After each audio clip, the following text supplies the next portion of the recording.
హృదయపూర్వకమైన వందనాలండి. అందరికీ వందనాలు. యేసయ్య నామమునకు స్తోత్రము కలుగునుగాక. ఆమేన్. హల్లెలూయా, హల్లెలూయా. సమయం ఇంకా రాలేదు. దేవుని మందిరం కట్టడానికి, యెహోవా మందిరం కట్టడానికి ఇంకా సమయం రాలేదని నిర్లక్ష్య స్వభావమును వెళ్ళబుచ్చుతున్న రోజుల్లో ప్రవక్త అయిన హగ్గయి ద్వారా పరిశుద్ధాత్ముడు మాట్లాడుతున్నాడు. మీ మందిరం పాడై ఉండగా సరంబి వేసిన ఎండ్లలో నివసించుటకు ఇది సమయమా? మీరు ఎంత తిన్నా ఆకలి తీరదు, ఎన్ని దుప్పట్లు కప్పుకున్నా చలి ఆగదు, ఎన్ని నీళ్లు తాగుతున్నా దప్పిక తీరదు. మీరు కష్టపడి సంపాదించుకుంటున్న మీ కష్టార్జితం చినిగిపోయిన సంచిలో వేసినట్లు ఉంటుంది అని హగ్గయి ద్వారా మందిరం కట్టడానికి సమయం రాలేదు అంటున్న ప్రజలతో దేవుడు మాట్లాడుచున్నాడు. ఈ మందిరం పాడై ఉండగా సరంబి వేసిన ఇండ్లలో నిద్రించుటకు ఇది సమయమా? అంటే ఈ మందిరం కట్టుకోవటానికి మనమే దేవుని మందిరం, మన హృదయమే దేవుని దేవాలయం. ఈ మందిరం కట్టుకోవటానికి ఒక యవ్వనస్తురాలు భక్తి మార్గంలో కొనసాగుతూ ఉంటుంటే ప్రతి ఆదివారం తెల్లని వస్త్రాలు వేసుకొని చక్కగా ముసుగు వేసుకొని నిలువు మోకాళ్ళ మీద ఉండి ప్రార్థన చేస్తూ ప్రతి పూట, ప్రతి రాత్రి, ప్రతి వేకువజామునే ప్రార్థించుకుంటూ ప్రతి దినం బైబిల్ గ్రంథాన్ని పారాయణం చేస్తూ ఈ దిశగా ప్రయాణం చేస్తూ ఆత్మ సంబంధంగా నడుస్తూ ఉంటే వాళ్ళ నాయనమ్మ అంటదంట, భక్తి ఇప్పుడు కాదే పిచ్చిదానా, ఈ వయసులో నీకు భక్తి ఏంటే, భక్తి ఆపో, చక్కటి సీరియల్స్ వస్తున్నాయి టీవీలో చూడు, ఇప్పుడు కాదు భక్తి. తలంతా నెరిసిపోయాక, 32 పళ్ళు ఊడిపోయాక, కాళ్ళు చేతులు తీపులు వచ్చి బాధలు వస్తున్నప్పుడు ఇంకెక్కడ కదలవు కదా, అప్పుడు చేయాలి భక్తి అంటుందంటండి. అట్లాగే సమయం ఇంకా రాలేదు మందిరం కట్టడానికని ప్రజలు నినాదాలు పలుకుతూ ఉంటుంటే, ఒరే బాబు, మీ మందిరం పాడైపోయింది, మీ హృదయం అనే దేవాలయం పాడైపోయింది. హృదయం అన్నిటికంటే మోసకరమైనది, అది ఘోరమైన వ్యాధి కలిగింది. దాన్ని గ్రహించగలిగిన వాడు సర్వ ప్రపంచంలో ఏ ఒక్కరూ లేరు. ఈ హృదయాన్ని ఆయన ఆలయముగా, ఆయన నివాసముగా, ఆయనకు కోవిలగా, ఆయనకు దేవాలయంగా మలుచుకోవాలని ఆశపడుతూ ఉన్నాడు. ఎప్పుడైతే ఆ మాటను ప్రజలందరూ విన్నారో అప్పుడు దేవుడు మరొక మాట చెప్తున్నాడు. 1వ అధ్యాయం హగ్గయి పుస్తకంలో 8వ వాక్యం చదివితే చక్కగా రాయబడి ఉంది. పర్వతములెక్కి మ్రాను తీసుకుని వచ్చి మీరు ఈ మందిరమును కట్టించిన ఎడల దాని యందు నేను సంతోషించి నన్ను గనపరుచుకొందునుగాక. ఆమేన్. ఆయనకు మందిరముగా, ఆయనకు దేవాలయంగా మనం కట్టబడినట్లయితే మన యందు ఆయన ఏం చేస్తాడంట? సంతోషిస్తాడు. సంతోషించిన దేవుడు మనల్ని ఏం చేస్తాడు? గనపరుచునుగాక, హెచ్చించునుగాక, ఆశీర్వాదకరమైన అనుభవాల్లో నన్ను కూడా నడిపించునుగాక. ఆయన గణపరుస్తాడు. మరొక మాట కూడా బైబిల్ గ్రంథంలో చదువుతుంటే 2వ అధ్యాయం సమూయేలు మొదటి గ్రంథం 30వ అధ్యాయం 30వ వచనంలో చూస్తుంటే, నన్ను గణపరచు వారిని నేను గణపరుస్తుదును. హల్లెలూయా. ఈ సంవత్సరం మనకు నూతన గీతములో ఆయన ఘనకార్యములు చేస్తాడు. మన ఎడల, మన కుటుంబం ఎడల, మన పాడి ఎడల, మన పంటల ఎడల, మన వ్యవసాయం ఎడల, మన ఉద్యోగము ఎడల, మన చేతి పనుల్లో ఆయన ఘనమైన కార్యములు చెయ్యి తలపెట్టాడు, ప్రారంభించి ఉన్నాడు. ఆమేన్. కనుక ఆయన ఘనకార్యములు మన జీవితాల్లో చెయ్యాలి, ప్రారంభించాలి అనే ఆలోచన కలిగిన వారమైతే మనము ఆయనకు మందిరమైపోవాలి. చప్పట్లు కొట్టండి గట్టిగా. హల్లెలూయా. మందిరంగా కట్టబడుచున్న మనం ఆ హగ్గై పుస్తకంలోనే మొదటి అధ్యాయంలో ఉంటుంది, మీ ప్రవర్తనను గూర్చి ఆలోచించుకోనండి. ఆమేన్. మనకు చోటు ఉంటుంది, జ్ఞానైన సొలొమోను గారు రాస్తారు, నీవు సహోదరుడా సహోదరి, నీవు దేవుని మందిరమునకు వెళుచున్నప్పుడు నీ ప్రవర్తన అంతటి యందు జాగ్రత్తగా చూసుకో. కేర్ఫుల్, అప్రమత్తంగా ఉండొద్దు. ఏంటి మీరు మాట్లాడేది వెనకాల? నా కళ్ళు పెద్దవి కనపడుతున్నాయి. మీరు మాట్లాడొద్దు, మౌనంగా ఉండి దేవుని మాట వినండి. ఆరాధన అయిపోయిన తర్వాత సమావేశం వేసుకోండి, నేను కాదన్ను. ఇప్పుడు ఎవ్వరూ నోరు ఎప్పకూడదు. బైబిల్ మీరు తప్ప రెండో ఆలోచన ఉండకూడదు. ప్రియులారా, మన ప్రవర్తన అంతట యందు దేవుని మందిరములో ఆలోచించుకోవాలి. దేవుని మందిరానికి వెళుచున్నప్పుడు మనమే ఆయన మందిరము, ఆయన దేవాలయం. ఆకాశం నా సింహాసనం, భూమి నా పాదపీఠం.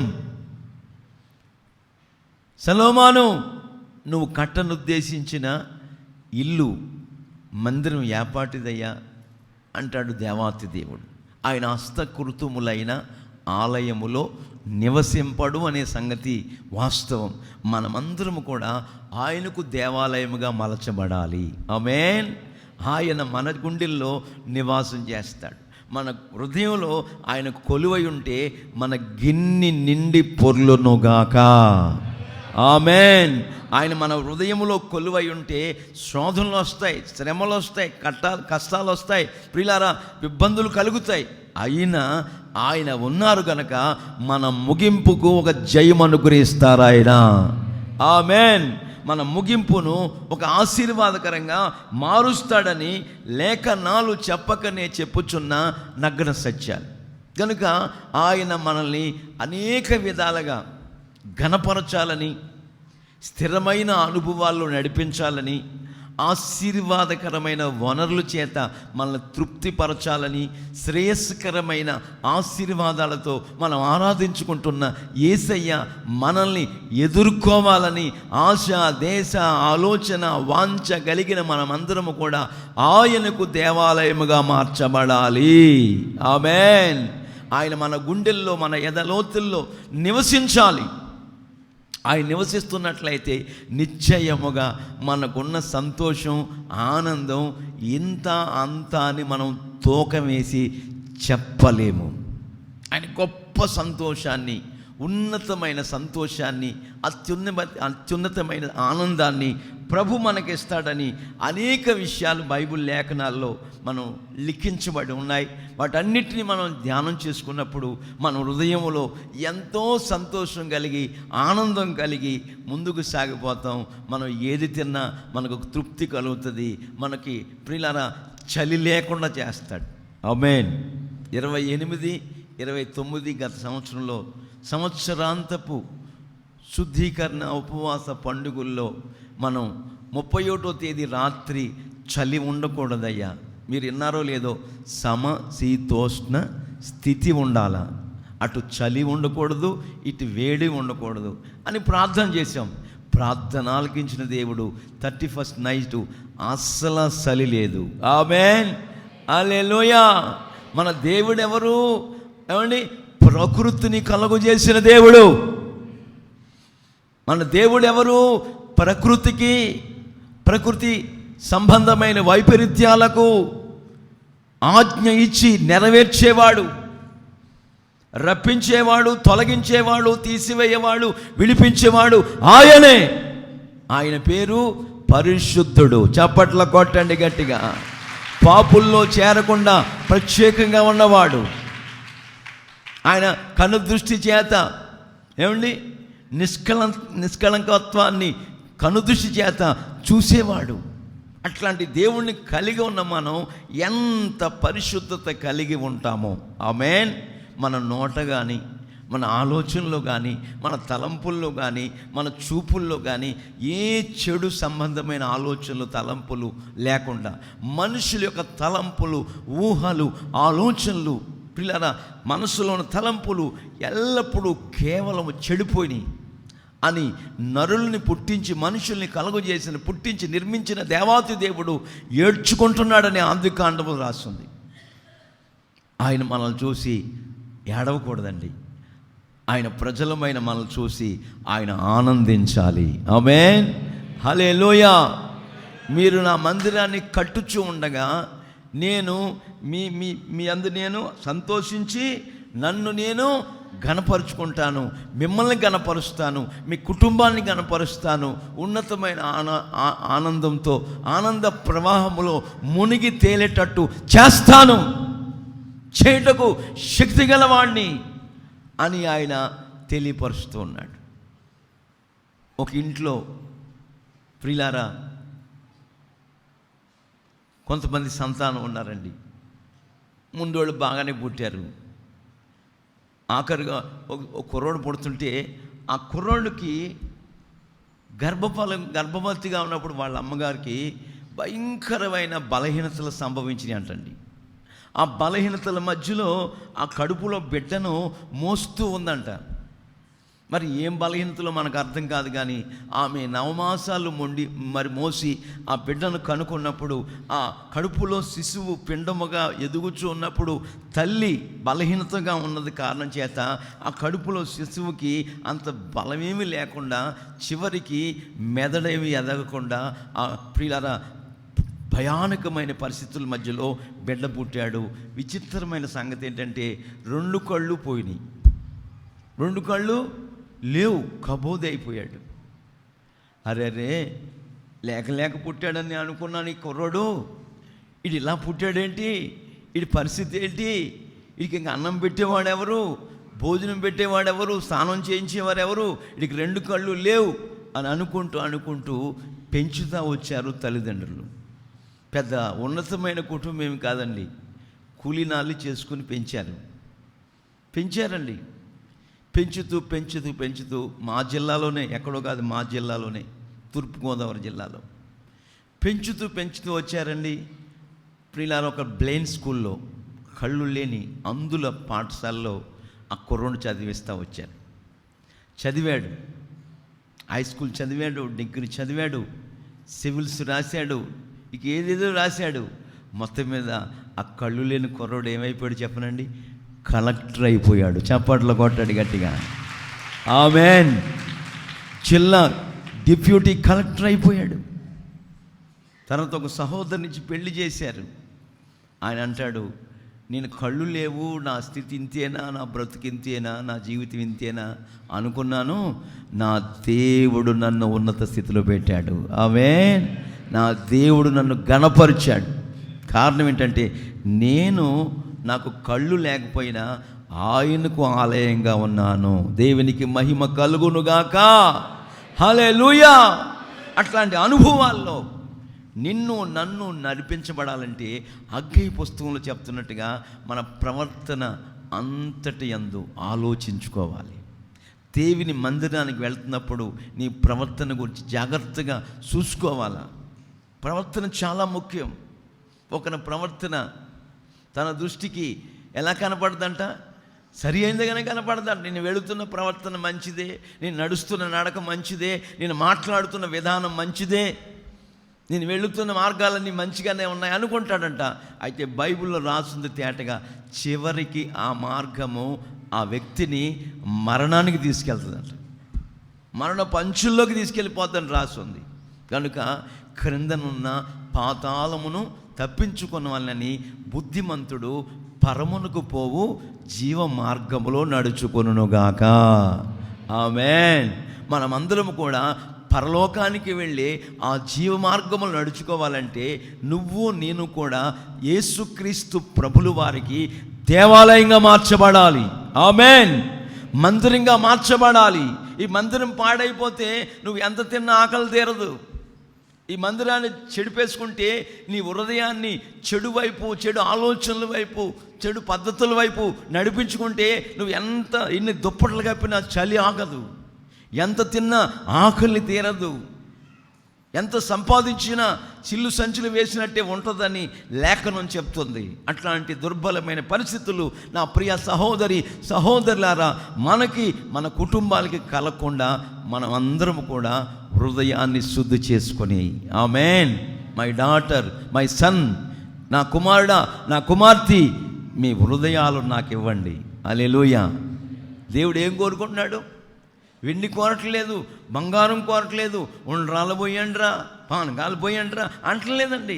ఆయన కోరుకునేదల్లా మన హృదయాన్ని కోరుకుంటున్నాడు. ఆమేన్. ఈ హృదయాన్ని ఆయనకు అప్పగించేసామనుకో, సజీవ యాగముగా ఆయనకు మనం సమర్పించుకున్నాం అనుకోండి, హృదయములో ఉన్న మలినమును, హృదయములో ఉన్న చెడు ఆలోచనల్ని, ఈ హృదయములో మార్కు సువార్తలో ఉంటుంది 13 రకాల దయ్యాలు ఉన్నాయి. ఎన్ని ఉన్నాయి? 1 కాదు, 2 కాదు, 13 రకాల దయ్యాలు ఉన్నాయి. మార్కు 7, 21, 20 వాక్యాలు చదివితే మనుష్యుని హృదయములో నుండి దురాలోచనలు, ఏమండి, లోభిత్వం, విగ్రహారాధన, అభిచారము, ఇట్లాంటి అనుభవాలు 13 రకాలుగా ఉన్నాయి. విగ్రహారాధన, ఇట్లాంటి అపవిత్ర సంబంధమైన అనుభవాల్లోంచి మనం విడుదల పొంది ఈ హృదయానికి ఆయనకు అప్పగించేసుకోమని అనుకోండి. ఆయన ఏం చేస్తాడంటే ఈ హృదయానికి లేదా ఈ గుండెకి ఆపరేషన్ చేస్తాడు. ఎలా చేస్తాడు? కత్తి పెట్టి చేయదు. నువ్వు అప్పగించుకున్న వెంటనే ఆయన ఆత్మస్వరూపిగా, ఆత్మస్వరూపుడైన, అదృశ్యుడైన, ఆది సంభూతుడైన దేవాతి దేవుడు మన ఆత్మలోకి వెళ్ళిపోయి ఆయన 2 చేతులతో క్లీన్ చేసి మళ్ళీ ఆయన అంతర్ధానం అయిపోతాడు. హృదయం నువ్వు లేచిన వెంటనే నీ హృదయం చూస్తే తేలికైపోద్ది. చప్పట్లు కొట్టండి గట్టిగా. నీ భారం అంతా తొలగిపోద్ది. హల్లెలూయా. నీ భారాలన్నీ తొలగించబడతాయి. నీ హృదయం తేలికైపోద్ది. నీ హృదయములో ఆత్మ సంబంధమైన అనుభూతిని, ఆత్మ సంబంధమైన ఆనందాన్ని నువ్వు అనుభవిస్తూ ఉంటావు. అప్పుడు పరిశుద్ధాత్ముడు నీలోకి వస్తాడు. యేసయ్య నీ గుండెల్లోకి వచ్చి నివాసం చేస్తాడు. ఆయన ఈ నావకు, మన జీవితం అనే పడవకు, మన జీవితం అనే నావకు చుక్కాని ఉండి నడిపిస్తాడు అనే సంగతులు లేఖనాలు చెప్పకనే చెప్తున్నాయి. అందుకే సమూయేలు గ్రంథంలో చదువుతాం, ఎవరైతే నా నామమును గణపరుస్తారో వారిని నేను గణపరచుదునుగాక, వారి యందు నేను సంతోషిస్తానని ఈ లేఖన భాగాల్లో ఈ చక్కటి విషయాలు మనం చూస్తున్నాం. మనం ఆరాధిస్తున్న దేవుడు ఎవరంటే కీర్తనాకాడు రాస్తున్నాడు. 84వ కీర్తన 11వ వాక్యం చదివితే చక్కగా రాయబడింది. చదువుదాం. 84:11. దేవుడైన యెహోవా సూర్యుడును కేడమునై ఉన్నాడు. యెహోవా మనకేం అనుగ్రహిస్తాడండి? కృపయు ఘనతయు అనుగ్రహిస్తాడు. అవమానాలు పాలు చేయడు, నిందల పాలు చేయడు. మన బ్రతుకంతా కన్నీళ్లతో కుమిలి చావండి అని అన్నాడైనా అనునిత్యము కూడా మన పరమ తండ్రి లేక మన ప్రభు అయిన యేసుక్రీస్తు వారు మనకి ఏం అనుగ్రహిస్తాడంటే, యెహోవా సూర్యుడును కేడమునై ఉన్నాడు. యెహోవా మనకు కృపయును ఘనతని అనుగ్రహిస్తాడు. మొట్టమొదటి ఏం అనుగ్రహిస్తాడు? కృపను అనుగ్రహిస్తాడు. ఆ కృపను అనుగ్రహించిన దేవుడు బైబిల్ హెచ్చరిస్తుంది, బైబిల్ వాక్యం చెప్తుంది ఏంటంటే, కృప చేత మనల్ని, మన కుటుంబాలను ఆయన రక్షించునుగాక. ఆమేన్. నా కుమారుడా, క్రీస్తు యేసు నందున్న కృప చేత రక్షించబడు. ఆమేన్. కృపచేత రక్షణ కలుగు చేస్తాడు. కృపచేత రక్షణకరమైన అనుభవాల్లో నడిపిస్తాడు. కృప ద్వారా ప్రియులారా బలవంతుని చేతిలోని బాణముల వంటి వారిగా చేస్తాడు. నా కుమారుడా, క్రీస్తు యేసునందున కృపచేత బలవంతుడువు కమ్ము, బలవంతురాలువు కమ్ము అని చెప్తున్నాడు ఆయన. కృప మన బలపరుస్తుంది. కృప శ్రమలలో మనకు తోడై ఉంటుంది. కృప ఇంకా ఏం చేస్తే తెలుసండి, మన శిక్షను తొలగిస్తుంది. ఆమేన్. మనల్ని నాశనం అనే గోతి నుంచి కృప విడిపించి మోక్షపురానికి వారసులుగా చేస్తుంది, నిత్య జీవానికి వారసులుగా చేస్తుంది కృప. ఆ కృప లేనిదే మనం క్షణమైన బ్రతకలేమనే సంగతి వాస్తవం. కనుక కృప వెంబడి కృపను పొందుకోవాలి. అందుకే దేవుడు మనకు మొట్టమొదటిగా అనుగ్రహించేది ఏంటి? కృపయు ఏమండి ఘనతయును అనుగ్రహిస్తాడు. అంటే ఆ కృపకు పాత్రులమై ఉన్నప్పుడు తర్వాత వచ్చే ఆశీర్వాదం ఏంటంటే ఘనత. ఆమేన్. ఈ కృపకు మనం అర్హత కలిగిన వారముగా, ఈ కృపకి మనం అర్హత పొందుకున్న వారముగా, ఆ పరీక్షలో మనం విజయం పొందుకున్న వారముగా, కృపకు పాత్రులమై ప్రభు సన్నిధిలో మనం సాగిపోతున్నప్పుడు కృప రక్షణ ప్రసాదిస్తుంది. కృప బలవంతుని చేతులని బాణవలను బట్టి గారికి చేస్తుంది. కృప ఇంకా ఏం చేస్తుందంటే రక్షణ ప్రసాదించి విమోచించబడిన ప్రజల్లో మనల్ని చేరుస్తుంది, నిత్య జీవానికి వారసులుగా చేస్తుంది. కృప మన బలహీనతల్లో మనల్ని ఆరోగ్యాన్ని కలుగు చేస్తుంది. ఆమేన్. పౌలు గారి ద్వారా విశేషమైన అద్భుతాలు చేస్తూ వచ్చాడు ఆయన. ఎన్ని అద్భుతాలంటే ఆయన నడిచి వెళుతుంటేనే, నీడ పడితేనే మంచం మీద ఉన్న రోగులు బాగుపడుతూ ఉండేవారు. ఆమేన్. ఆ మిలేతి అనే ద్వీపములో ఏమండి ఆ నాయకుని యొక్క తండ్రికి రక్తభేదులు పడితే ఆ ద్వీపములో పౌలు ప్రార్థించగా ఆ తండ్రి బాగుపడ్డాడు. ఆమేన్. ఆ ద్వీపంలో ఉన్న అనేక మంది వ్యాధిగ్రస్తులు వచ్చి పౌలు చేతులుంచి ప్రార్థిస్తూ ఉన్నప్పుడు ఆ ద్వీపంలో ఉన్న అనేకులు స్వస్థత పొందారు, ఆరోగ్యవంతులైనట్లుగా మనం అపోస్తుల కార్యాలు చూస్తాం. పౌలు గారి ద్వారా విశేషమైన అద్భుతాలు చేస్తూ వచ్చాడు. చచ్చిపోయిన వాళ్ళు లెగిశారు, కుష్ఠరోగులు బాగుపడ్డారు, కళ్ళు లేని వాళ్ళు కళ్ళు వచ్చినాయి, మాట్లాడలేని వాళ్ళకి మాట్లాడే వినికిడి మరి శక్తినిచ్చాడు. చెవిటి వారికి మూగవారికి మాట్లాడే శక్తి, చెవిటి వారికి వినికిడి శక్తిని అన్నీ దయచేశాడు. యేసుక్రీస్తు నామములో పౌలు గారు విశేషమైన అద్భుతాలు చేస్తూ వచ్చాడు. అయితే తనకు కడుపు బలహీనత, జబ్బు ఉందండి. పౌలు కూడా మనిషే కదండి, ఆయనకు ఒక జబ్బు ఉంది. తన బలహీనత విషయమై ఎన్నిసార్లు ప్రార్థన చేశాడు? దినమునకు, ఒక రోజులో దినమునకు 3 మారు ప్రార్థన చేస్తూ వస్తుంటే పౌలుతో యేసయ్య అంటాడు, పౌలా నా కృప నీకు చాలును. ఆమేన్. ఎప్పుడు నీవు బలహీనుడువో నా శక్తి నీలో పరిపూర్ణమగునుగాక. ఆమేన్. ఈ మాట ఎవరైతే మనసులో ఫ్రెండ్ చేసుకున్నారో ఇక వాళ్ళు ఎంత బలహీనతలకు వెళ్ళిపోతున్నా నన్ను బలపరుస్తున్నాడు యేసయ్యా, నన్ను బల సంపన్నుడిగా చేస్తున్నాడని ఆ విశ్వాసపు ఒప్పుకోలులో ప్రతి ఒక్కరూ మనం కొనసాగుతున్నప్పుడు ఆయన నిశ్చయముగా కృప ద్వారా ఆరోగ్యకరమైన రెక్కల్లో ఉన్న ఆరోగ్యాన్ని, నెమ్మదిని, క్షేమాన్ని కలుగు చేయటమే కాకుండా ఉన్నతమైన ఆశీర్వాదాలతో నింపటమే కాకుండా ఘనపరిచి బలపరిచి ఆశీర్వాదకరమైన అనుభవాలు నడిపిస్తాడు. యెహోవా మనకు కృపయును ఘనతను అనుగ్రహించే దేవుడై ఉన్నారని ఈ లేఖన భాగాల్లో ఈ చక్కటి విషయాన్ని మనం చదువుకుంటున్నాం. దేవునికి మహిమ కలుగునుగాక. మరొక మాట కూడా బైబిల్ చదువుతుంటే సామెతల గ్రంథం 13వ అధ్యాయం 18వ వాక్యం చదవండి. ఆయన మనల్ని ఘనపరుస్తాడు. శిక్షను ఉపేక్షించువానికి శిక్ష. ఎవరి శిక్ష? తండ్రి శిక్ష. ఏ తండ్రి? పరలోకపు తండ్రి. ఆమేన్. యేసయ్య ఆయన శిష్యులకి ప్రార్థన నేర్పుతున్నప్పుడు ఏమన్నాడు? పరలోకమందున్న మా తండ్రి నీ నామం పరిశుద్ధపరచబడునుగాక. హల్లెలూయా. అంటే ఏ తండ్రి? పరలోకపు తండ్రి. ఆ పరలోకపు తండ్రి మనల్ని శిక్షిస్తాడు, మనల్ని బెత్తమాడతాడు, మనల్ని పరిశోధిస్తాడు, మనల్ని పరీక్షిస్తాడు. ఆయన శిక్షకు మనం లోబడాల. బైబిల్లో మరొక చోట రాయబడి ఉంది, తండ్రి శిక్షించిన కుమారుడు జ్ఞానము గలవాడవుతాడు. ఆమేన్. ఏమాత్రం సందేహం లేదండి. తండ్రికి మనం శిక్షకు లోబడాలి. ఇక్కడ మనం చూస్తున్నాం, శిక్షను ఉపేక్షించువాడు. ఉపేక్షించటం అంటే విడిచిపెట్టడం.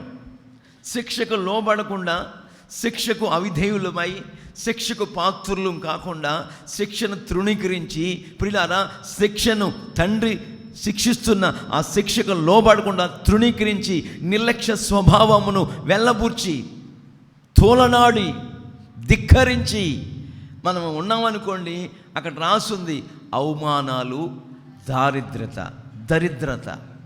మనం శిక్షకు లోబడాలి. శిక్షను తృణీకరించకూడదు.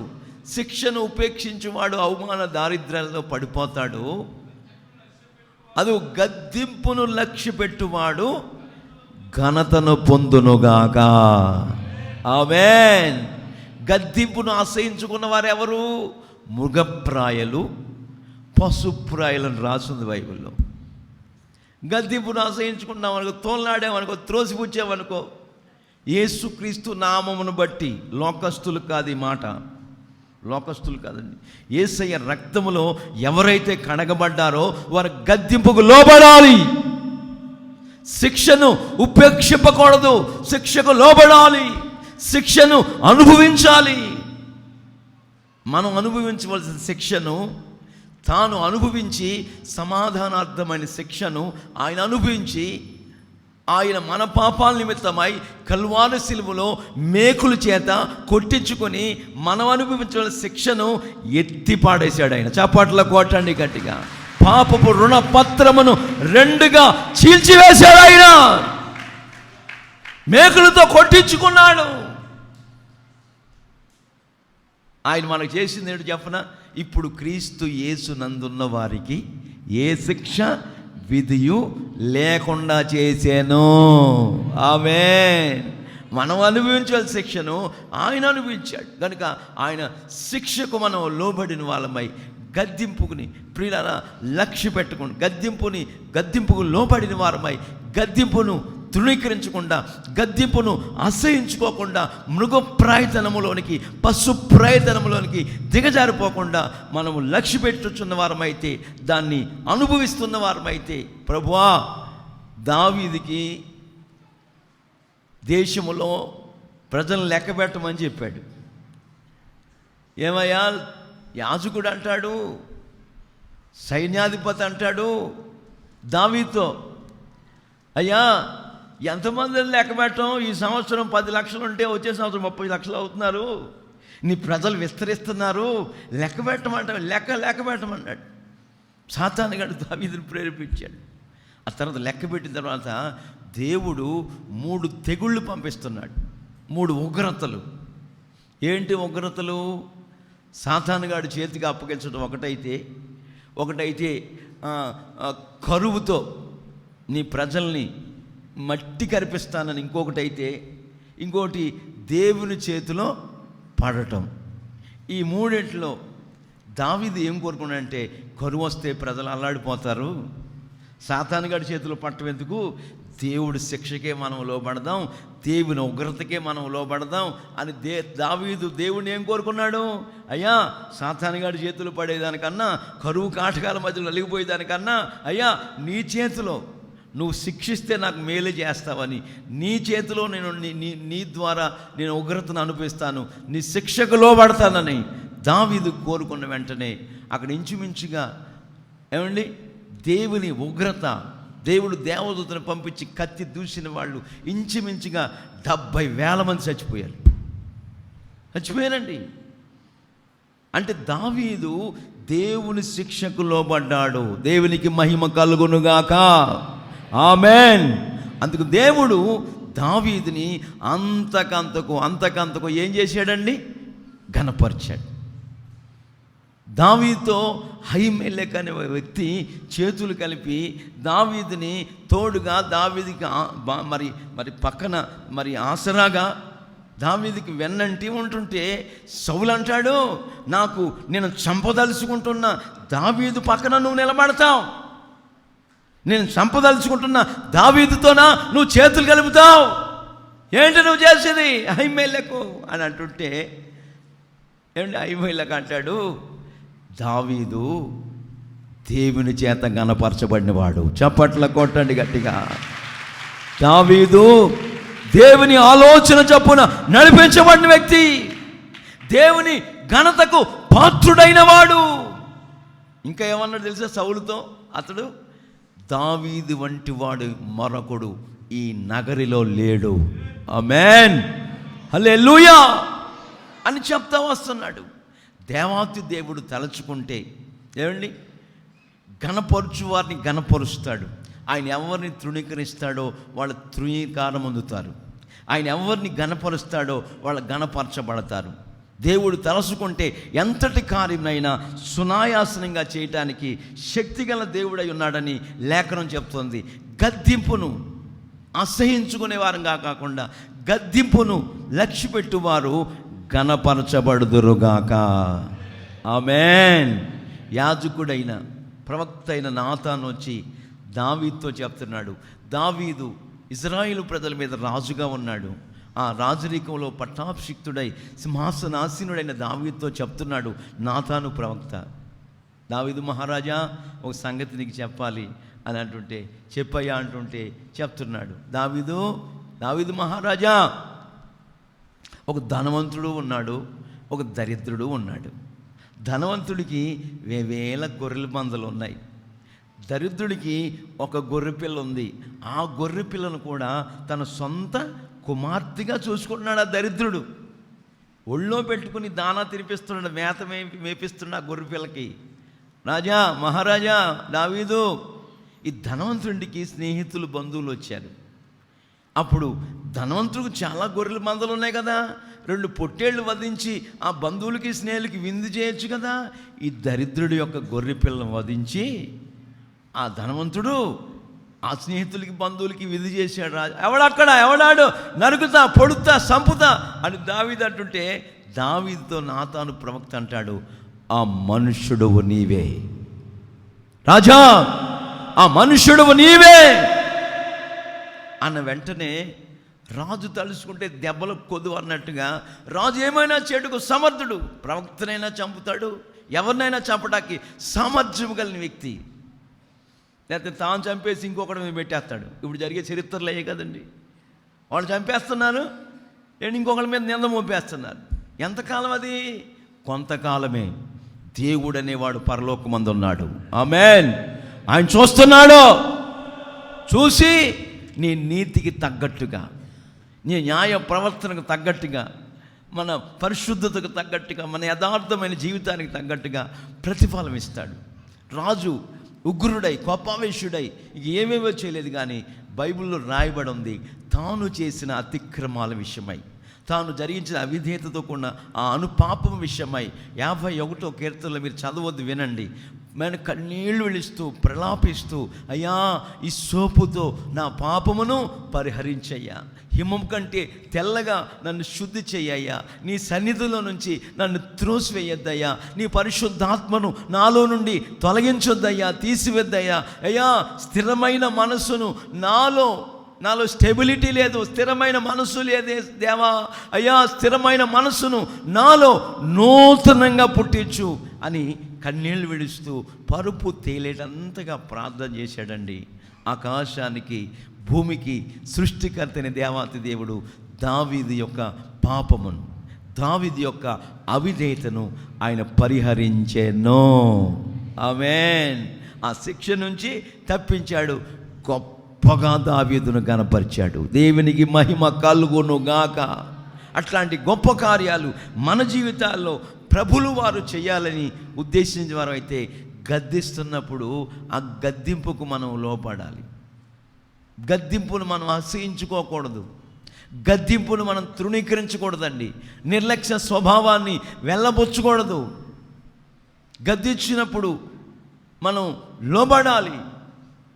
ఎందుకును? నా బోధకుల యొక్క గద్దింపును, నా బోధకుల యొక్క ఉపదేశాన్ని నేను ఎందుకు తృణీకరించాను, త్రోసిపుచ్చాను అంటాడు. బుద్ధి లేని పడుచువాడు, బైబిల్ రాస్తుంది, వాడికి ఏమి లేదు, బుద్ధి లేని పడుచువాడంట. త్రోసిపుచ్చాడు, ఉపదేశాన్ని తృణీకరించాడు. నా బోధకుల యొక్క ఉపదేశాన్ని ఎందుకు నేను త్రోసిపుచ్చుచా వచ్చాను, అయ్యో ఇట్లాంటి దుర్బలమైన పరిస్థితి నాకు ఏర్పడిందే అంటా ఉంటాడు సామెతల గ్రంథంలో. బుద్ధి లేని పడుచువాడొకడు. అట్లాంటి అనుభవాల్లోకి మనం పోకూడదు. దేవుడు మనల్ని గద్దిస్తున్నప్పుడు. హల్లెలూయా. బైబిల్లో సామెతల గ్రంథం 1వ అధ్యాయంలో ఉంటుంది, మీరు చదవద్దు, వినండి. గద్దింపును విని ఆయన తట్టుకు తిరిగినప్పుడు పరిశుద్ధాత్మను కుమ్మరిస్తాడంట ఆయన. చప్పట్ల కొట్టండి గట్టిగా. ఆయన ఆత్మను మన మీద నిండుగా మెండుగా కుమ్మరిస్తాడు ఆయన. ఆయన ఆత్మ మనలోకి వస్తే ఆ ఆత్మ మనల్ని ఏం చేస్తుంది? మొట్టమొదటిగా పాపమును ఒప్పింపజేస్తుంది. ఆత్మ మనల్ని ఏం చేస్తుంది?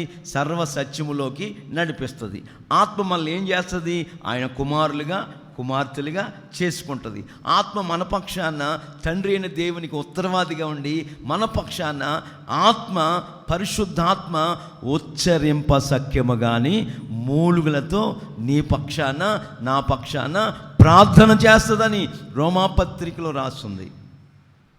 పరిశుద్ధాత్ముడు ప్రార్థన చేస్తే ఎప్పుడు తెల్లవారిపోద్దో మనకు తెలియదు, ఎప్పుడు 4 గంటలు అయిపోద్దో తెలియదు. గత సంవత్సరంలో మనం ప్రేయర్ పెట్టుకున్నాం. 6 రోజులు ప్రార్థన, 5 రోజులు ప్రార్థన, ఆ గంటలు అసలు ఆ 30 గంటల ప్రార్థన ఎలాగైపోయిందో మాకే తెలియదు. దేవునికి మహిమ కలుగునుగాక. ఎందుకంటే ఆత్మ నడిపిస్తున్నప్పుడు మనకు అలిసిపోము. మనం చేసామనుకో గడియారం వైపు చూస్తూ ఉంటాం, ఇంకా గంట కాలేదేంటి, ఇంకా 50 నిమిషాలు కాలేదేంటి. మనం చేస్తే మనకు కాళ్ళు తీపులు వస్తాయి, మనం చేస్తే కడుపులో ఆకలేస్తుంది, మనం చేస్తే తల బ్రెయిన్ వేడెక్కిపోతూ ఉంటుంది. మన పక్షాన పరిశుద్ధాత్ముడు ఉచ్చరింప సఖ్యం కానీ మూలుగులతో ప్రార్థిస్తున్నప్పుడు మనకు ఏ ఆలస్యత ఉండదు. అదే పౌలు గారు చెప్తున్నాడు, అందరికంటే నేను ఎక్కువగా ప్రయాసపడ్డాను, అందరికంటే ఎక్కువగా నేను పాటుపడ్డాను, సువార్త ప్రకటించాను, వేల ఆత్మలు రక్షించాను.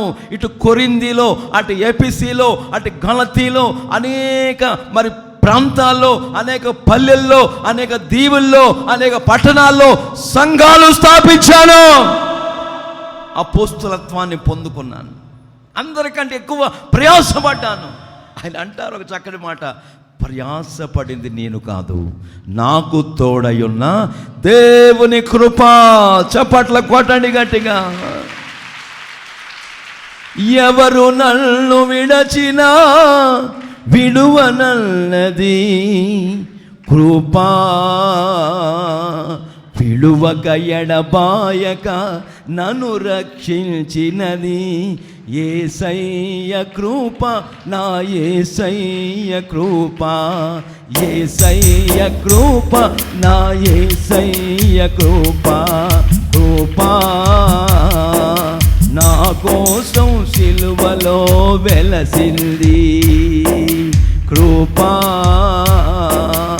ఎవరు నన్ను విడచినా విడువనన్నది కృపా,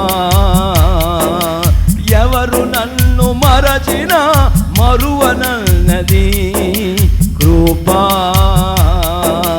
విడువక ఎడబాయక నన్ను రక్షించినది, విడువక ఎడబాయక నన్ను రక్షించినది యేసయ్య కృప, నా యేసయ్య కృప, యేసయ్య కృప, యేసయ్య కృప. హల్లెలూయా. ఎవరు నన్ను విడిచిన, ఎవరు నన్ను మరచిన విడువనది ఎడబాయనది యేసయ్య కృప. హల్లెలూయా. అనంతమైన కృప, ఆకర్షించే కృప, ఇబ్బందుల్లో ఆదుకునే కృప, ఆదరించే కృప. ఆ కృపను మనం ప్రతి వేకువజామునే లేచి పొందుకొందుముగాక. ఆమేన్. ఆ పొందుకున్నప్పుడు ఆ కృపలో ఉన్న ఆదరణను, ఆ కృపలో ఉన్న ఆశీర్వాదమును, ఆ కృపలో ఉన్న బల సంపన్నతను, ఆ కృపలో ఉన్న ఐశ్వర్యమును బలం పొందుకొని ప్రభు మార్గాల్లో సాగిపోవటానికి కృప దయచేస్తాడు. గద్దింపును మనం లక్ష్య పెట్టిన వారమైతే, ఆ గద్దింపును త్రోసిపుచ్చుకోకుండా ఉన్నట్లయితే ఆయన మనల్ని ఘనపరుస్తాడు. యెహోవా కృపయు ఘనతను మనకు అనుగ్రహించే దేవుడై ఉన్నాడని ఈ లేఖన భాగాలు చెప్పకనే చెప్పుచున్న నగ్న సత్యాలు. దేవునికి మహిమ కలుగునుగాక. సామెతల గ్రంథం 3:35 వాక్యం చదువుదాం. 3:35 జ్ఞానులు ఘనతను స్వతంత్రించుకొందురుగాక. హల్లెలూయా. ఆ ఘనతలో ఏముంది? 18వ అధ్యాయం 8వ వాక్యం, 8వ అధ్యాయం 18వ వాక్యం, సామెతల గ్రంథమే 8:18. అదిగో జ్ఞానులు ఘనతను స్వతంత్రించుకుంటారు. అంటే జ్ఞానమయం కలిగిన వారు ఆ ఘనతకు పాత్రులు అవుతారు. ఆ ఘనత వారిని స్వతంత్రతలోకి నడిపిస్తుంది.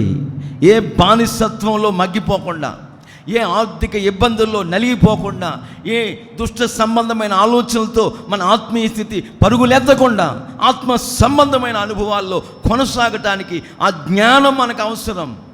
పైనుండి వచ్చే జ్ఞానము, పరలోక సంబంధమైన జ్ఞానము ఎటువంటిది అని బైబిల్ హెచ్చరిస్తుంటే, మొట్టమొదటగా పవిత్రమైనది. ఆమేన్.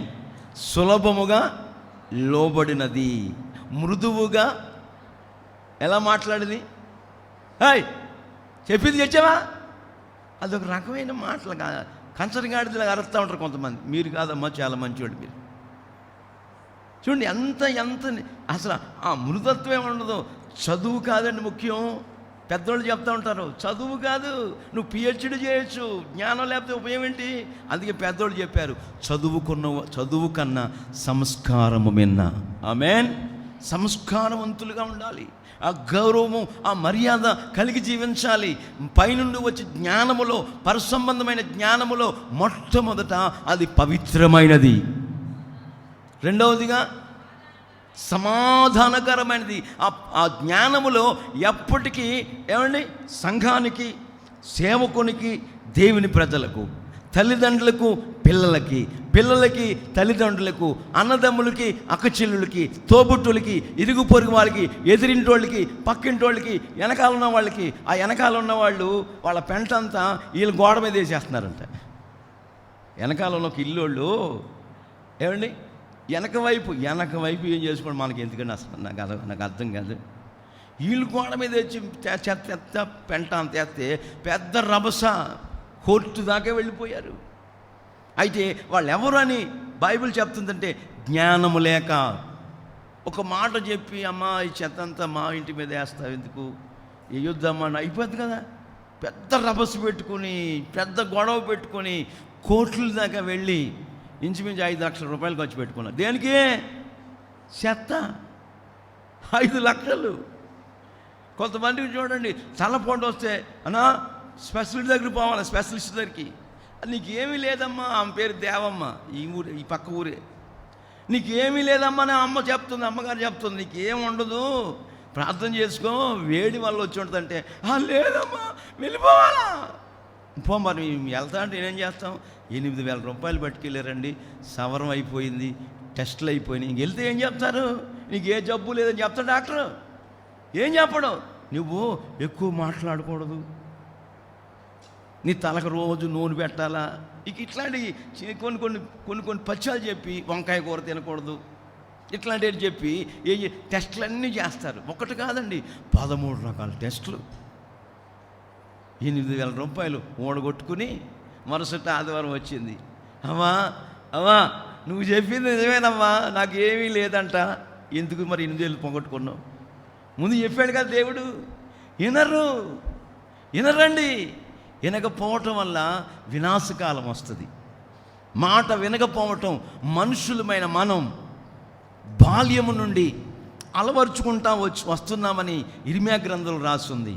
దేవుడు మనకు క్షేమం ఉండగానే, ఆరోగ్యం ఉండగానే, ఆశీర్వాదం మన ఇంట వంట పొర్లి పారుతూ ఉండగానే నువ్వు సమాధానకరంగా ఉండాలని, పవిత్రమైన మార్గాలను నడుచుకోవాలని, సులభముగా లోబడాలని, మృదువుగా మాట్లాడాలని, ఇట్లాంటి అనుభవాలు ఆ పరసంబంధమైన జ్ఞానము ద్వారా పరిశుద్ధాత్ముడు మనకు దయచేసినప్పుడు ఆ దిశగా మనం ప్రయాణం చేయకుండా లోక సంబంధమైన అనుభవాల్లో కొట్టుకుపోతూ, లోక సంబంధమైన అనుభవాలతో పొర్లాడుతూ మన జీవితాన్ని చేతులారా నాశనం చేసుకుంటున్నాం. అట్లాంటి అనుభవాల్లోకి వెళ్లకుండా ఒక పవిత్రమైన మార్గాల్లో నువ్వు నేను నడుచుకోవాలంటే నా ప్రియ సహోదరి సహోదరులారా, దేవుడు చెప్తున్నాడు, జ్ఞానము కలిగి జీవించండి.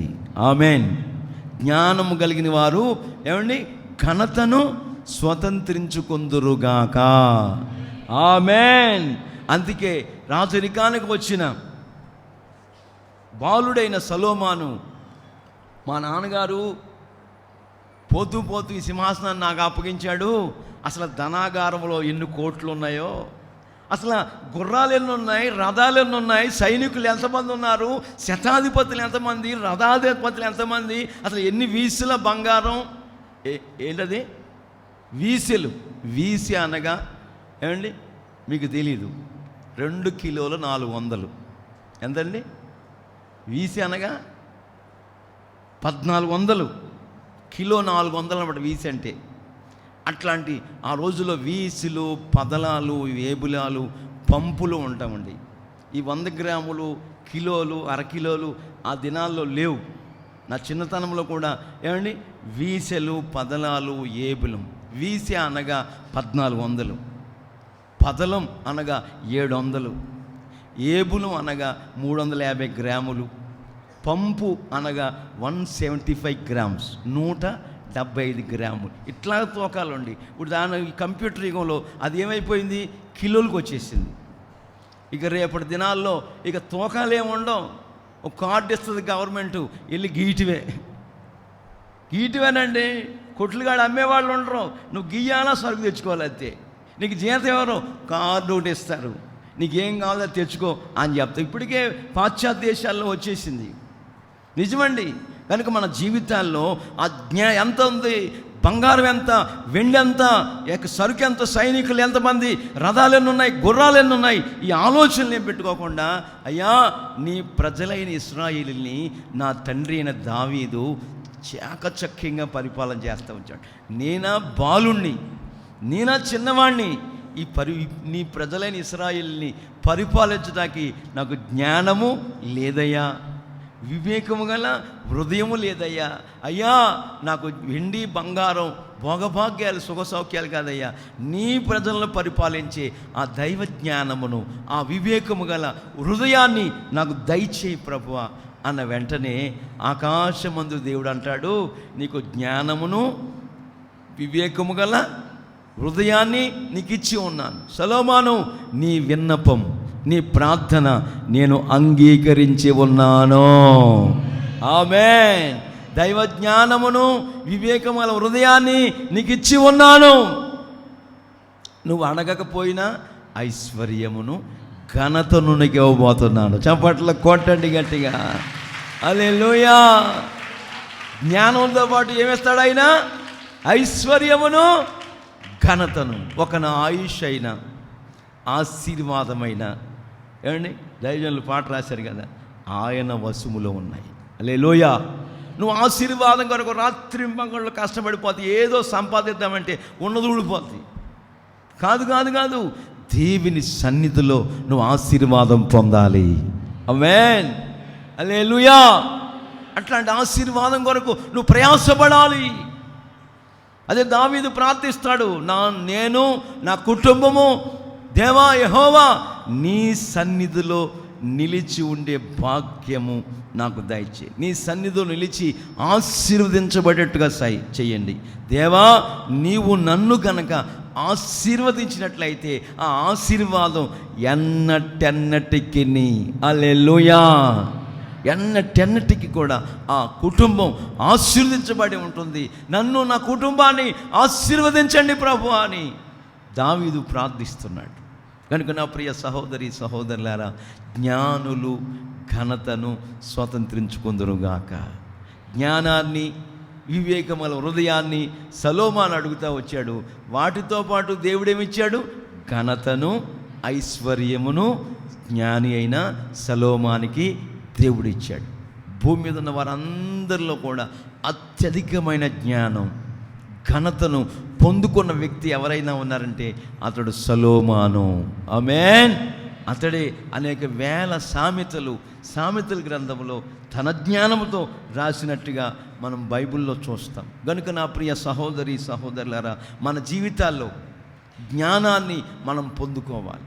జ్ఞాన సంపదలు, బుద్ధి, జ్ఞానము, సర్వ సంపదలు యేసయ్యలోనే గుప్తములై ఉన్నాయి. మనం జ్ఞానం కావాలన్నా, సంపద కావాలన్నా, ఘనత కావాలన్నా ఎవరిని అడగాలి? ఏ మనుషుల ద్వారా రాదు, దేవుడు మనల్ని ఘనపరచాలా. ఆమేన్. మనం రాత్రి మగళ్ళు నా కుటుంబాన్ని ఆశీర్వదించు, నా బిడ్డల్ని దీవించు నాయనని యేసయ్యని అడగాలి. యేసయ్య జ్ఞాని అయిన సొలొమోను గారికి ఇచ్చినట్లుగా మనకు కూడా దైవ జ్ఞానాన్ని ఇచ్చి ఆశీర్వదించి అభివృద్ధిపరిచి ఉన్నతమైన అనుభవాలు నడిపిస్తాడు. దేవునికి మహిమ కలుగునుగాక. ఒక తల్లి ఒక బిడ్డను కనుక్కుంది. ఆ కనేటప్పుడు ఎంతో ఏడ్చుకుందంట. ఆ తల్లి బాధపడిందంట, దుఃఖపడిందంట. ఏమండి, వేదన పడతా వేదన పడుతూ కన్నదంటండి. ఈ పుట్టేకి ఏం చేసింది? ఆయన పేరు వేదన అని పేరు పెట్టింది. ఏం పెట్టింది? కన్నీళ్ళు విడుస్తా, దుఃఖపడతా, ప్రలాపిస్తూ, కన్నీళ్ళు విడుస్తూ, వేదన పడుతూ ఎంత వేదన పడిందో కనుక్కున్న మీకే తెలుసు, మాకు తెలీదు. బిడ్డలు కనుక్కుంటున్న తల్లులు మీకే తెలుసండి. ఆ వేదన ఇక పగోడు కూడా ఉండకూడదు. అమ్మో వాళ్ళేమో ఇష్టం వచ్చి తిడతా ఉంటారు నర్సక్కలు. మళ్ళా ఈ బాధ భరించాలా? వాళ్ళు తిట్టే తిట్లేనా అనిపించాలా? ఒకటా రెండా? ఆ బిడ్డలకు అనుకున్న వాళ్ళు చెప్తే విన్నాను, నాకెలా తెలుస్తుంది? ఇన్ని మాటలు మీకు చెప్తున్నాను. వేదన పడుతూ ఏమండి బిడ్డను కనుక్కుంది. ఒరే, ఎంత వేదన పెట్టేవరా నన్ను అని ఆ తల్లి ఆడికి ఏం పేరు పెట్టింది? వేదన. ఎబ్బేజు అనగా వేదన అని అర్థం. వేదన పడుతున్న బిడ్డని ఆ చరిత్రలో మనం చూస్తుంటే దినవృత్తాంతాల మొదటి గ్రంథం 4వ అధ్యాయం 9-10 వాక్యాలు మనం చదివితే చక్కటి విషయాలు రాయబడి ఉన్నాయి. చదువుదాం. దినవృత్తాంతాల మొదటి గ్రంథం 4, 9, 10 వాక్యాలు. ఎబ్బేజు తన సహోదరులందరికంటే ఘనత పొందినవాడాయను. ఎందుకు ఘనత పొందాడు? చదవండి. వేదన పడి తన తల్లి కనుక్కున్నదని, అతని తల్లి అతనికి ఎబ్బేజు అనే పేరు పెట్టింది. ఎబ్బేజు ఏం చేశాడు? వేదన కన్నది, కన్నీళ్ళ మహిమలోని పుట్టాడు. అతని పేరు, అతని తల్లి వేదన అని పేరు పెడతానే వచ్చింది.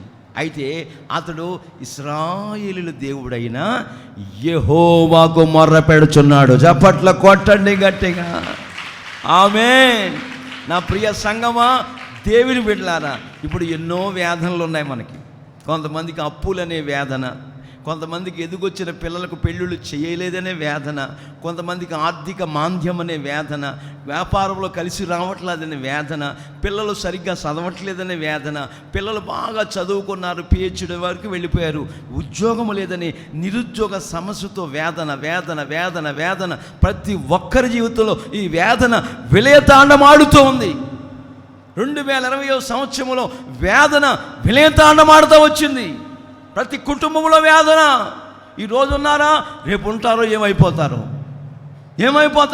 తెలియని పరిస్థితుల్లో ప్రతి కుటుంబం, ప్రతి రాష్ట్రం, ప్రతి దేశం, సర్వ ప్రపంచమంతా మహమ్మారి ద్వారా వేదన అనుభవిస్తూ వచ్చారు. అయితే ఆ వేదన పేరు పెట్టుకున్న ఎబ్బేజు ఏం చేస్తున్నాడు?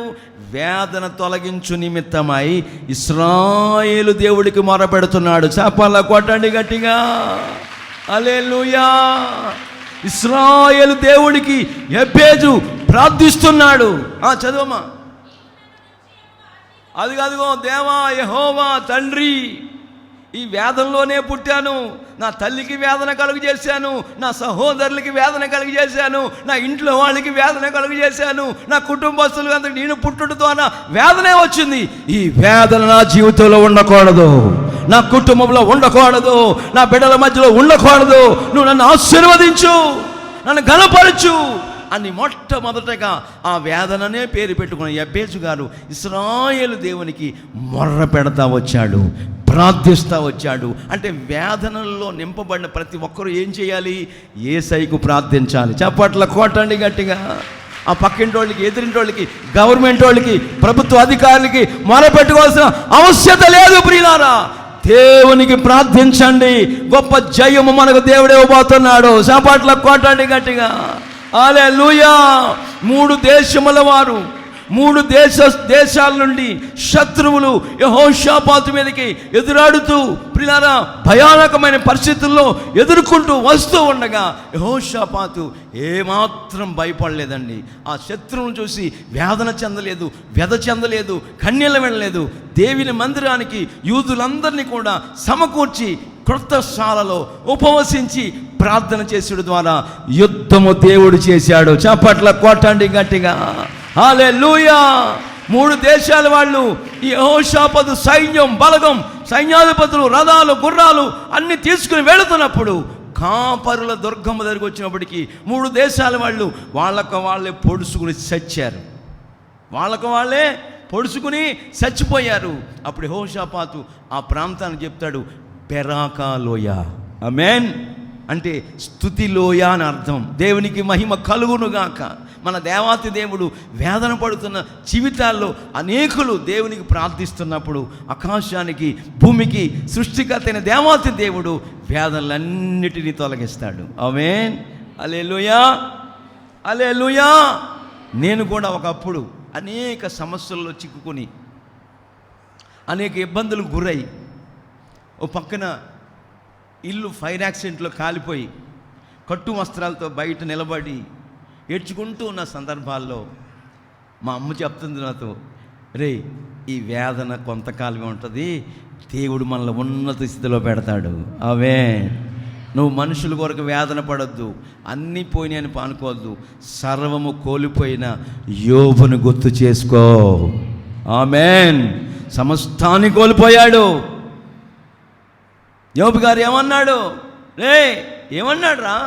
దేవుడిచ్చాడు, దేవుడు తీసేసుకున్నాడు రా, ఆయనకే స్తుతి అన్నాడా?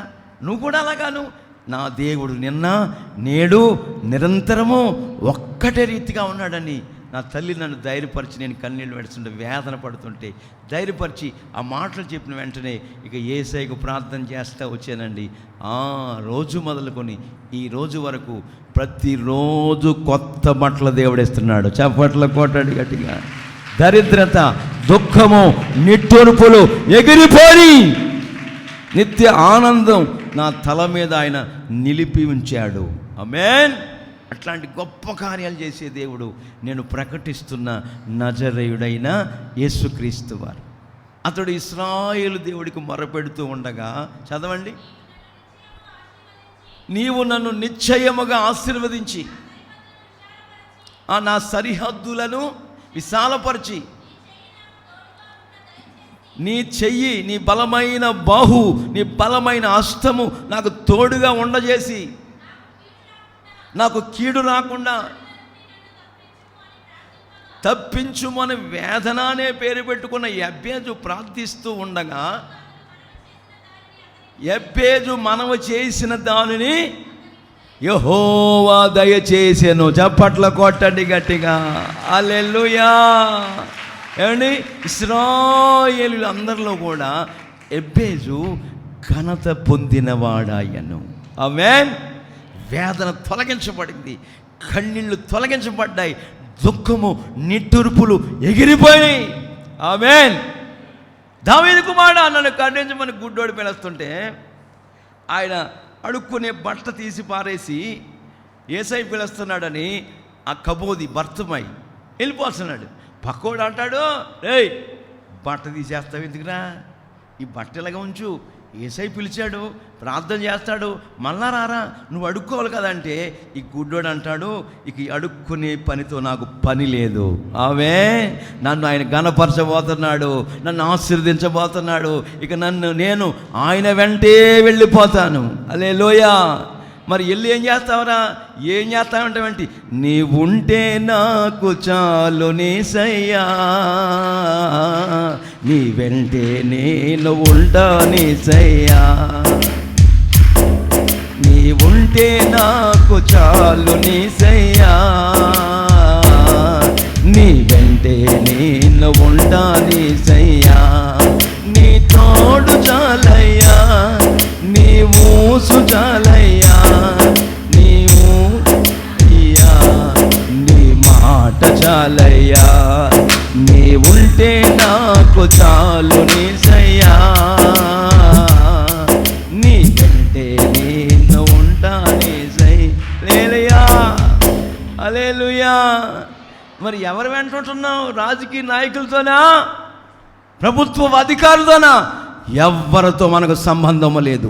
యేసుతో నీవు, నీతో యేసు ఎప్పుడైతే ఉన్నారో నీ గిన్ని నిండి పొర్లి పారేటట్టు నా దేవుడు చేస్తాడు. ఆమేన్. ఏ తెగులు నీ కులాలు సమీపించకుండును గాక. ఏ మనుషుల సహాయం మనకు అవసరం లేదు, ఏ విదేశీ సహాయం మనకు అక్కర్లేదు. నీతిమంతులమైతే నీతిమంతులు విశ్వాసం మూలంగా బ్రతుకుదురుగాక. హల్లెలూయా.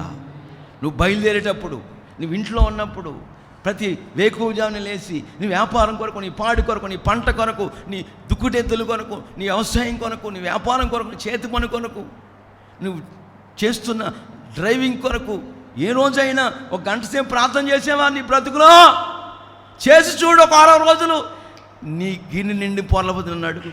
హల్లెలూయా. రికాలా రా షబాలా రకాబాలా రిబాలా రా షబాలా బాలా. నా దేవుడు ఎవరో తెలుసా? వేదన పడుచున్న కుటుంబాల్లో, వేదన చెందుతున్న మనుషుల మధ్యలో దిగి వచ్చి వాళ్ళ ప్రార్థన అంగీకరించి సరిహద్దులు విశాలపరిచి నెమ్మదిని కలుగు చేసి ఘనపరిచి ఉన్నతమైన అనుభవాల్లో ఎబ్బేజు కుటుంబాన్ని నడిపించిన దేవుడు మనల్ని కూడా నడిపించబోతున్నాడు. చప్పట్ల కొట్టండి గట్టిగా. ఆయన నిన్న నేడు నిరంతరము ఒక్కటే రీతిగా ఉన్నాడు. నీ దుఃఖము, నిట్టూర్పులు, నీ వేదనలు తొలగిపోయేటట్టుగా చేస్తానని లేఖనాల్లో చెప్పకనే చెప్పుచున్న నగ్న సత్యాలు. మరొక మాట కూడా చదువుదాం. రోమాపత్రిక 2వ అధ్యాయం 7వ వాక్యం చదువుదాం. రోమాపత్రిక 2వ అధ్యాయం 7వ వాక్యం చదువుదామండి. సత్క్రియలను ఓపికగా చేయుచు మహిమను ఘనతను అక్షయతను వెదకు వారికి నేను ఆరాధిస్తున్న యేసయ్య ఏమిస్తాడు? నిత్య జీవమునిచ్చును. ఆమేన్. హల్లెలూయా. సద్బోధకుడా, నిత్య జీవానికి వారసుని అవ్వాలంటే నేనేం చేయాలి అంటే యేసయ్య అంటారు ఆ యవ్వనస్తుడితో, రేయ్ నిన్ను వల్లే నీ పొరుగువాని ప్రేమించున్నానా, అబద్ధ సాక్ష్యం పలకొద్దు, నీ తల్లిని తండ్రిని సన్మానించు, ఆజ్ఞల మార్గాన్ని అన్నా. రేయ్ ఎందుకు నవ్వేవరా అంటే, బోధకుడా ఇవన్నీ చిన్న వయసు నుంచి నేను అనుసరిస్తూనే ఉన్నాను బోధకుడు అంటే, బోధకుడైన యేసయ్య అంటాడు నీకు ఒకటి కొదువుగా ఉంది. నువ్వు మిగుల ఆస్తిపరుడు కనుక నీ ఆస్తి అంతా ఖర్చు పెట్టేసి, దేవునికి ఖర్చు పెట్టేసి, పేదోళ్ళకి పంచిపెట్టేసి నీ వచ్చి నన్ను వెంబడించు, ఫాలో అయ్యి అంటే అతడు మిగులు ఆస్తిపరుడు కనుక ఆ నిత్య జీవాన్ని పొందుకోవటానికి, వారసుని అవటానికి ధిక్కరించిన వాడై, బైబిల్లో గ్రంథస్థం చేయబడింది, ముఖమును చిన్నబుచ్చుకున్నవాడై యేసయ్యను వెంబడించకుండా వెనక్కి వెళ్ళిపోయాడు. అంతటితో ఆ యవ్వనస్తుని చరిత్ర క్లోజ్ అయిపోయింది, ఇంక లేదు, ఎక్కడ కనపడదు మనకి. అయితే ఎవరైతే వెంబడిస్తారో వారిని దేవుడు ఆశీర్వదిస్తాడు. ఆమేన్. మహిమయు ఘనతయు అక్షయతను వెదుకు వారికి ఆయన ఏమిస్తాడు? నిత్య జీవనిస్తాడు, నిత్య జీవానికి వారసులు చేస్తాడు. నిత్య జీవం అంటే ఇక్కడ బ్రతికినంతకాలం సుఖ సౌఖ్య సౌభాగ్యాలతో తొలతూగుతూ బతుకుతాం. ఇక్కడ గుటుక్కుమన్నాం అనుకో, ఏమండి, నిన్న రోజున ఒక ఎమ్మెల్యే గారు, ఒక మంత్రి గారు కన్ను మూశారు. నిన్నటి దినాన్న మన ఊళ్ళో కాదండి, ఎక్కడో న్యూస్లో ఒక ఎమ్మెల్యే చనిపోయాడు, ఒక మంత్రి, మాజీ మంత్రి చనిపోయాడు. కన్ను మూశారు. ఈరోజు వాళ్ళు చోట్ల ప్రియులారా, వర్షం రాకడా ప్రాణం పోకడా మనకు తెలీదు, ఎప్పుడు వెళ్ళిపోతాం మనకు తెలియదు. అందుకే మీకు ఎవరికైనా కొత్త వస్త్రాలు ఎవరైనా పెట్టుంటే పొట్లో పెట్టి అదేంటది సాంబ్రాన్ని పోసి పూజ చేయకండి, వెంటనే ధరించుకోండి. రేపు కట్టుకుంటామని తెలియదు మనకి. ఎందుకంటే మన కష్టాజీతం మనం అనుభవించాలా. ఆమేన్. అది బైబిల్ ఇచ్చే ఆశీర్వాదం. హల్లెలూయా. నువ్వు పెట్టులో పెట్టి పూజించావనుకో, నీ వస్త్రాలన్నీ ఎవరికో దాచిపెడుతున్నా, ఆశీర్వాదం వాళ్ళు అనుభవిస్తారు, నువ్వు అనుభవించకూడదు. అనుభవించు రాజా అన్నట్టుగా మనం అన్నీ అనుభవించాలి. ఆమేన్. మరి ఎవరు అనుభవిస్తారు? అందరూ అనుభవిస్తారా? కాదండి. ఎవరైతే దేవుని యందు భయము భక్తి కలిగి జీవిస్తారో నిశ్చయముగా, ఆమేన్, ధోకా లేదండి, ఏ సందేహము లేదు, నిశ్చయముగా వారి చేతుల కష్టార్జితం వారు అనుభవించుదురుగాక. అనుభవించేటట్లుగా నా దేవుడు వాళ్ళని నడిపిస్తాడు. వాళ్ళ జీవితాల్లో ఏది తక్కువ కాదు, ఏది కొదువై ఉండదు. క్రైస్తవ్యులో దరిద్రత లేదు ప్రియులారా. క్రైస్తవుడు అనాగరికుడు కాదు. క్రైస్తవుడు ప్రార్థనా మందిరం కడితే అక్కడికి వెళ్ళి సందా దండుకోవచ్చా గచ్చంద్రం లేదు. ఒక దైవ సేవకుడి ద్వారా ఓ ప్రార్థనా మందిరాన్ని దేవుడు కట్టదలిసినట్టయితే ఆయన దగ్గరికి, సలోమాన్ దగ్గరికి శబాదేశపు రాజు వచ్చినట్లుగా అనేకులు ఆయన నడిపించునుగాక. ఆమేన్. ఆయన ప్రతి అవసరం కూడా నా ప్రియ సహోదరి సహోదరులారా, ఘనతను, మహిమను, అక్షయతను వెదికే వారికి ప్రతి ఆశీర్వాదము కూడా, ప్రతి దీవెన కూడా క్రీస్తు యేసు మహిమలో ప్రతి అవసరతలు తీర్చబడునుగాక. ఆమేన్. ఇక ఏ విషయంలో కూడా మనం ఆధారపడకూడదు. కారణం ఏంటంటే మనం ఎక్కడున్నామండి? ఎక్కడున్నామంటే మెట్టబోడు తండాలో ఉన్నామా? ఎక్కడున్నామంటే నాగరాజు కాల తండాలో ఉన్నామా? పిల్లికొండ తండాలో ఉన్నామా? అదేంటది పాత చెరువు తండాలో ఉన్నామా? ఉమ్మిడివరం అది కాదండి. ఎక్కడున్నా మనం? మహిమగల పరిచర్య పొందినందున ఆధైర్యపడను, కృప పొందినందున మహిమగల పరిచర్య పొందినందున ఆధైర్యపడను, కృప పొందినందున మహిమతో నీవు దిగివచ్చువేళ మార్పు నొందెదా నీ పోలికగా. మహిమతో నీవు దిగివచ్చువేళ మార్పు నొందెదా నీ పోలికగా.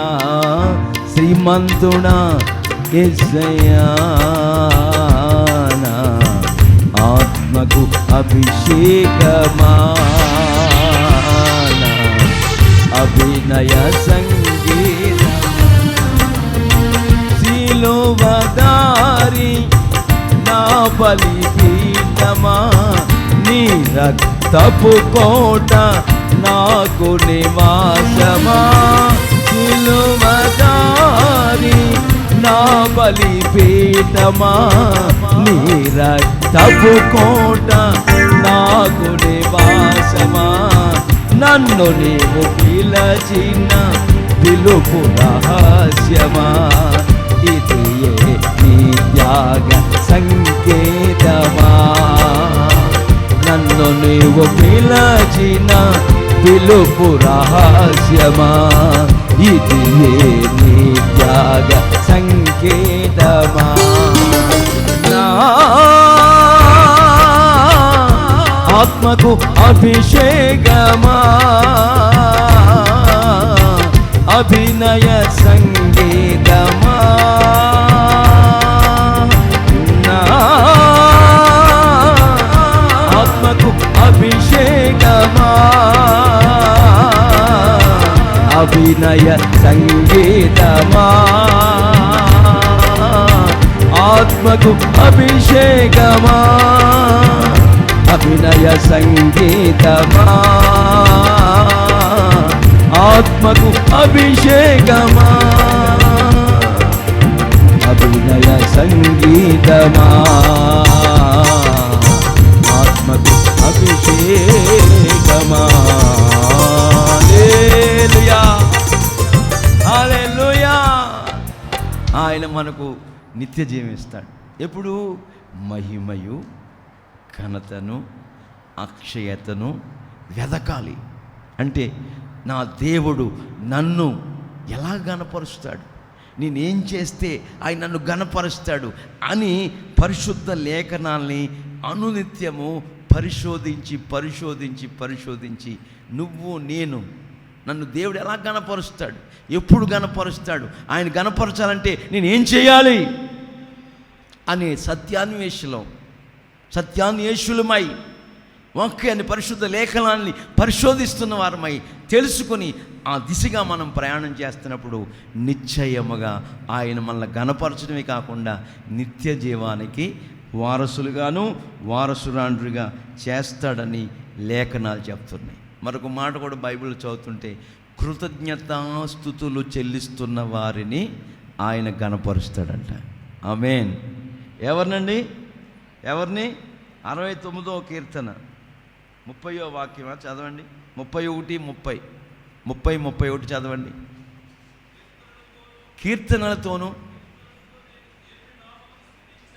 కీర్తనలతో నేను దేవుని నామమును స్తుతించెదను, కృతజ్ఞతాస్తుతులతో ఆయన గణపరిచెదను. ఎద్దుల కంటేను, కొవ్వు చేత డెక్కల చేత ఉన్న కోడి దూడల కంటేను ఏది ప్రీతికరం? కృతజ్ఞతాస్తుతులతో యేసయ్యను స్తుతించటము అనేటువంటిది ఆయనకి ఇష్టమైనది. ఆమేన్. ఆయనకు ప్రీతికరమైనది. అందుకే బైబిల్ అనేక చోట్ల ఈ స్తుతుల గురించి చక్కటి విషయాలు ఉన్నాయి. చంటి పిల్లల యొక్కయు బాలురు యొక్కయు స్తుతుల మూలమున ఒక దుర్గమును స్థాపిస్తాడంట. మరొక చోట రాసింది, స్తుతి యాగం అర్పించువారు ఆయన నామమును మహింపరుస్తున్నారు.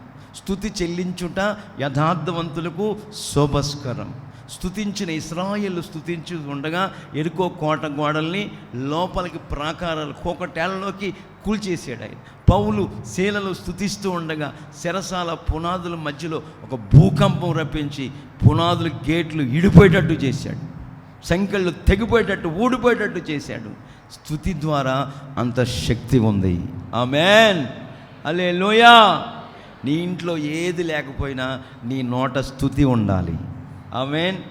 మన ఇంట్లో ఏమి లేకపోయినా ఏముండాలి? ఎందుకు వచ్చింది ఈ కాపురం? 10 ఏళ్ళ నుంచి ఇదే శ్రమలు పడుతున్నా నేను. చెప్పింది చేయుడు, చెప్పింది తెచ్చిపెట్టడు. ఈ ముగ్గురు పిల్లల్ని ఎలా పోషించుకోవాలి? ఈ దరిద్రత ఎందుకు? చీర కడితే సరిపోదు ఫ్యాన్కి. అదిగో సేనుకు మందు కూడా గుళుకులు తెచ్చిపెట్టాడు అవసారిలో, అన్ని తీసుకు మింగితే చచ్చిపోతే మంచి చచ్చేసారిస్తా. ఇవన్నీ చేసుకోకూడదు. ఏది ఉన్నా ఏది లేకపోయినా నీ నోట స్తుతి ఉండాలి. ఆమేన్. కృతజ్ఞత స్తుతి ఉండాలి, థ్యాంక్స్ గివింగ్ ఉండాలా. అప్పుడు ఆకాశమందున దేవుడు నీ ఆశీర్వాదపు వనరుల చేత నిన్ను నింపుటానికి బైబిల్లో రాయబడింది, ఆకాశమను ధన నిధిని ఆయన తెరుచునుగాక.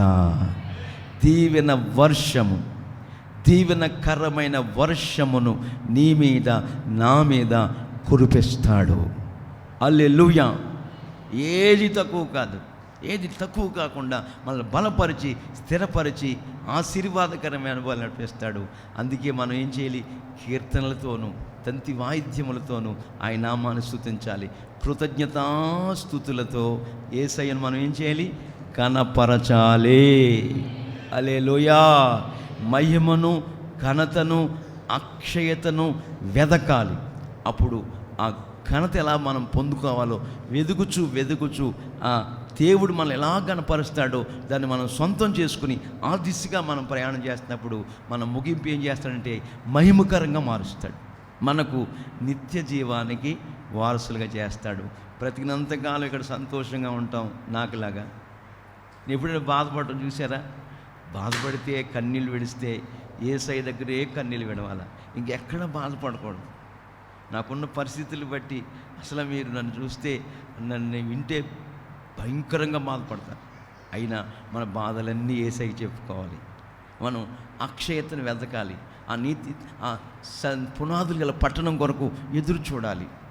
నీతి దేనికి శిల్పియు నిర్మాణకుడై ఉన్నాడో ఆ పునాదులు గల పట్టణం కొరకు అబ్రహాము గారు ఎదురు చూసినట్లుగా మహిమను, ఆయన అనుగ్రహిస్తున్న ఘనతను, ఆ అక్షయతను, క్షయమైపోయే అనుభవాల్ని కాకుండా అక్షయమైన అనుభవాల్ని, ఏమండి, క్షయమైపోయే ఆహారము కొరకు మీరు కష్టపడకండి, అక్షయమైన ఆహారం కొరకు ప్రయాసపడండి అని ప్రభువు చెప్తున్నట్టుగా అక్షయమైన వాటిని వెతుకుచున్నప్పుడు మన ముగింపు మహిమకరంగా మార్చి ఒక నిత్య జీవానికి వారసులుగా ఆయన చేయునుగాక, పరలోక రాజ్యానికి ఆయన చేర్చునుగాక, గొర్రెపిల్ల వివాహ మహోత్సవంలో మనం అందరము పాలు పొందుదుముగాక, ఎత్తబడే గుంపులో మనందరము నిలిచి ఉందుముగాక, ఆయనలో అంటగట్టబడి ఎగిరే అనుభవాల్లో ఎగిరిపోదుముగాక, రెక్కల కలిగి ఎగిరిపోదుముగాక.